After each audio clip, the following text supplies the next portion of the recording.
का भौजी होली में सुना है कि खूब साया से धुआं निकाल रहे हैं और सुना है कि 10 दिन पहले भैया घरवा आ गए हैं और लग रहा है कि खूब दाल बन रहा है भौजी।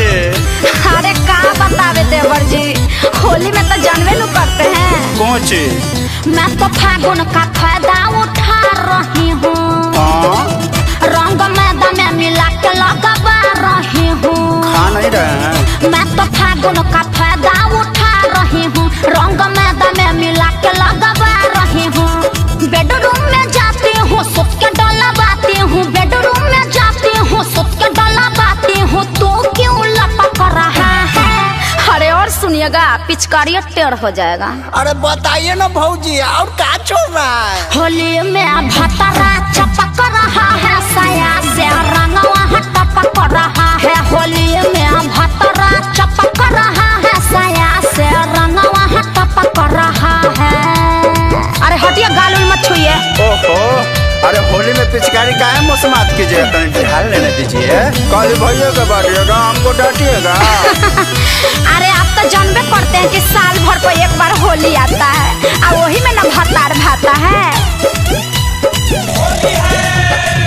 कभी लोटा से कभी बाल्टी से चोली में रंग ढरवाती हूँ मैं। धूर माटी भुइया बैठ के अंदर बाहर घसवाती हूँ मैं।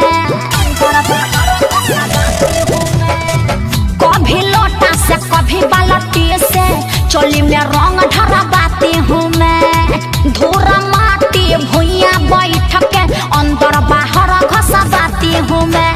रंग के फुहार में अपन भेजवाती हूँ, रंग के फुहार में अपन भेजवाती हूँ। पानी में तो छपक रहा है। चुपचाप रुइया से भुइया साफ कीजिए, ज्यादा मत बोलिए। अरे और क्या चल रहा है, जल्दी बताइए ना। हाँ तो सुनिए, होली में भतरा चपक रहा है, साया से रंगवा टपक रहा है। होली में भतरा चपक रहा है, साया से रंगवा टपक रहा है। अरे होली में ऐसे दिखाइएगा तो किसी का तो मन बिगड़िए न जाएगा, डालिए न देगा। ये कोई तरीका है भौजी? देवर का हक होवे न करता है। तनिका सा डालने न दीजिए भौजी, तनिका सा। अरे चुपिए, खाली लाम लाम पिचकारी लेकर दौड़ल चलते हैं। हाँ भौजी, तो पिचकारी बोलो का होता है? भांग पुआ पकौड़ी खा के मूड अपना बनाता है। नया या स्टाइल में अर्जुन शर्मा रंग मुझको लगाता है।